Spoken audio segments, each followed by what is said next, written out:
Agradeceros vuestra presencia en esta sociedad saguntina.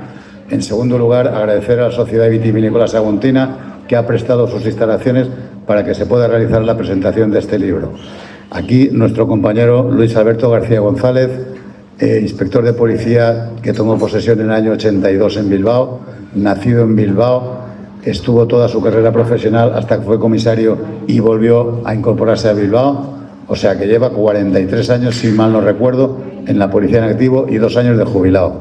Durante este periodo de tiempo ha prestado servicio normalmente en brigadas operativas dedicadas al terrorismo, a luchar contra el terrorismo.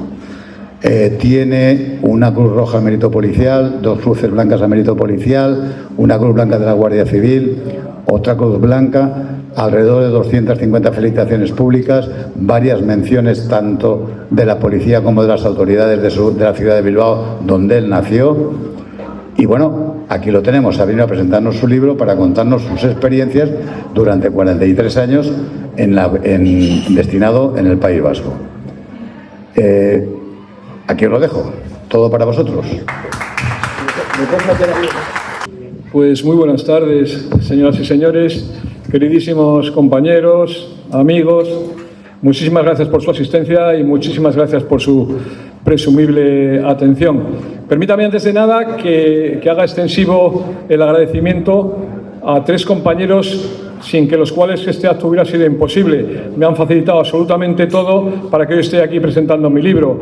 A Vicente Campos Anechina, a César Ochoa Carrillo y a Miguel Navarro Fortuny.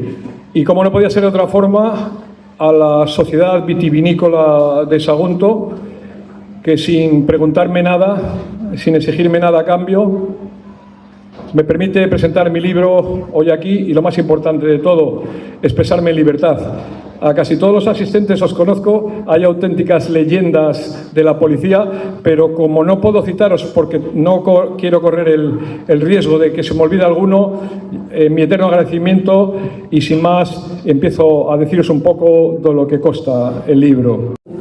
Un orate supremacista llamado Sabino Policarpo Arana y Goyi. Lo de Policarpo no lo oirán ustedes muchos porque no suena muy vasco, pero se llamaba Sabino Policarpo.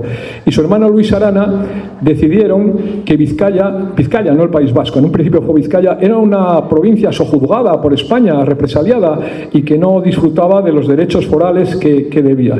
Entonces, basado en una serie de criterios básicamente étnicos, sanguíneos y místicos, decidió que necesitaba independizarse. Fundaron el Partido Vizcaitarra, posteriormente el periódico Vizcaitarra, y con el paso del tiempo el Partido Vizcaitarra se convirtió en EAJ, Euskal Alderdi Jeltzaleari, EAJ-PNV, Partido Nacionalista Vasco, que pretendía la independencia de las 3 provincias vascas. Con el paso del tiempo decidieron que también Navarra era la famosa Euskadi, y más adelante, aparte de las 3 provincias vascas y Navarra, decidieron que también eran las vascas las 3 provincias vasco-francesas, Nafarroa, Lapurdi y Zuberoa. Espero que no sigan creciendo porque terminarán siendo limítrofes con ustedes. Si ya tienen serios problemas con los países catalanes, ahora pueden tener también ser limítrofes con el País Vasco. Después de la Guerra Civil, queda ilegalizado el Partido Nacionalista Vasco, y en 1960 sufre una escisión en sus juventudes. EGI, Eusko Gaztedi, Juventud Vasca, sufre una escisión que se llama EKIN, Acción. Unos jóvenes de esa rama política deciden que pegando carteles y rezando no se soluciona nada y deciden iniciar lo que llaman ellos lucha armada. Coinciden en el tiempo, lo cual tuvieron bastante suerte, coinciden en el tiempo con los tratados que España estaba firmando en ese momento de anexión a bases norteamericanas. Entonces, inmediatamente reciben el patronazgo de los servicios de inteligencia de la Unión Soviética. Los primeros comandos de ETA pasan a entrenarse en Yemen, en Líbano, en Argelia, en Cuba. O sea, forman parte de la internacional terrorista de los años 70 y 80 que padecimos todos, y compartieron campos de entrenamiento con el IRA, con Septiembre Negro, con las Brigadas Rojas, con todo ese tipo de grupos terroristas que de sobra conocidos por las barbaridades que han perpetrado. La primera, yo en eso discrepo, la primera víctima de ETA, reivindicada por ella, es el guardia civil de tráfico, don José Antonio Parines Arcay, en 1968. Por cierto, permítame un inciso, ¿saben ustedes cuántas calles tiene dedicada en el País Vasco la primera víctima del terrorismo? Don José Antonio Parines. Ninguna. ¿Saben cuántas calles tiene el que le mató, Xavi Etxebarrieta Ortiz? Decenas. Bueno, pues ya les digo, yo no estoy de acuerdo, aunque todas las muertes son tristes. Yo creo que la primera víctima de ETA fue en 1960, la niña María Begoña Urroz, que jugando en la estación de Amara con 20 mesitos, vio una bolsa de basura, la movió y como consecuencia de la explosión de la bomba que estaba en esa bolsa de plástico la despedazó, pero obviamente ETA, que acababa de nacer, no va a reivindicar como primer asesinato el asesinato de una niña de 20 meses. Y yo digo que ese es el primer asesinato porque cuando cae la cúpula de Tarra en Bidart y se analizan sus ordenadores, el notario de la banda, José Luis Álvarez Santa Cristina, Chelis, en su ordenador tenía todas las acciones terroristas perpetradas por su organización y una de ellas era el asesinato de esa niña que no se quiere establecer como primera víctima de terrorismo por toda la barbarie de una niña de esa edad y una muerte de esas características que eso conlleva.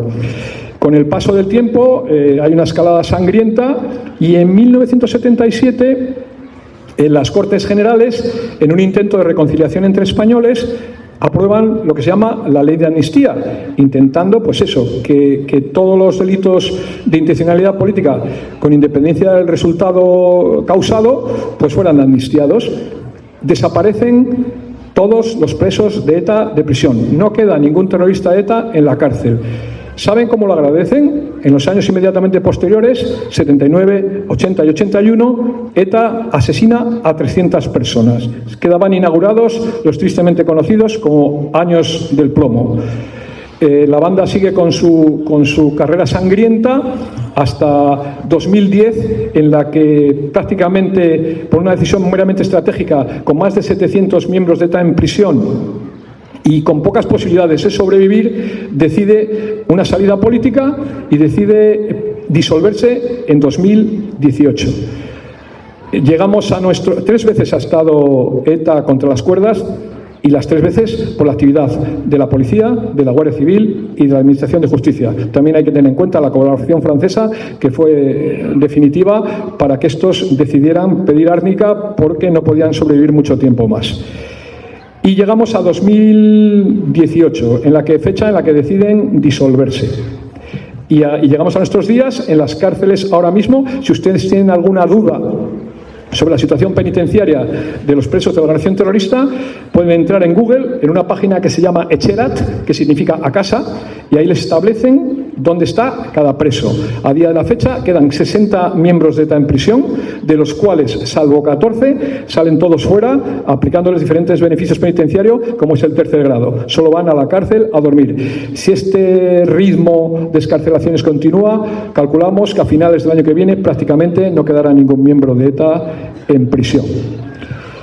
Una de las experiencias que saco, como ya les dije antes, en mis viajes por España, es que el perfil de los asistentes a este tipo de presentaciones suele ser similar.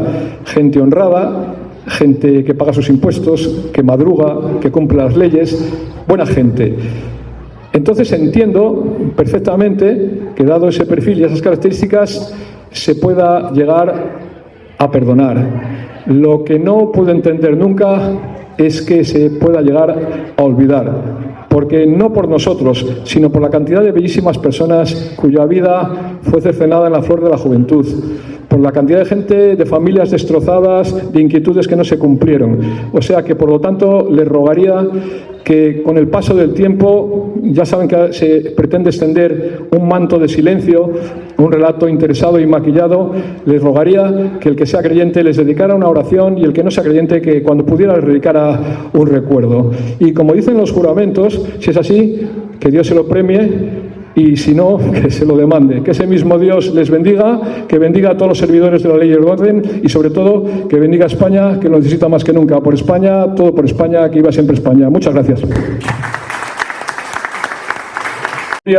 A las víctimas del terrorismo sería imposible citar a todos y cada uno de los asesinados. Me voy a limitar a citarles, ya le digo, para remover sus conciencias, para que no lo olviden nunca, las mayores masacres de la banda terrorista. Esto me lo tengo que apuntar porque no lo sé de memoria.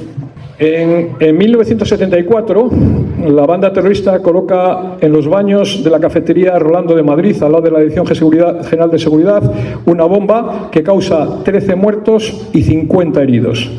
En 1986, coloca un coche bomba al paso de un autobús de la Guardia Civil en la plaza de la República Dominicana de Madrid, que causa 12 muertos, el mayor de 25 años, y 60 heridos.